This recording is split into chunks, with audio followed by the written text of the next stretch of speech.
Hey everyone, welcome to a Photoshop tutorial. In this video, I'm going to show you how to get the quality of an image like this to look something like this in a few simple steps. So let's get into the video. So the first thing you want to do is select your image by clicking on it, going over to the Select tab and going down to Subject. This is going to put a path around the person in your photo.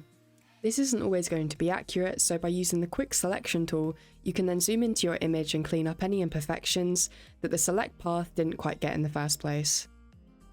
Once you have done this, you can then select your Move tool in the top left, then head over to Image, go down to Adjustments and click Brightness/Contrast.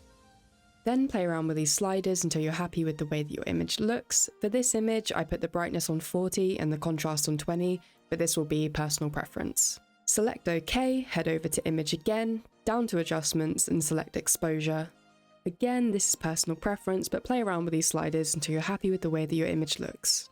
Then click OK, head over back to our Quick Selection tool, right click on the image and select Inverse. Then head over to Filters, go down to Blur and select the Lens Blur.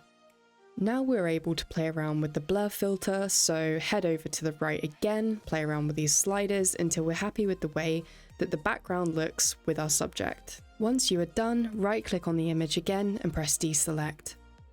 Now as you can see, in the space of a minute, we have an image that looks like this, kind of bland and flat, to something like this, which I think looks a lot better, as the background is more blurred, which makes the subject pop, and by just adjusting a few filters on the actual subject itself, the brightness of the colours pop a lot more, and I think the contrast really separates it from the background, and overall I think it looks a lot better.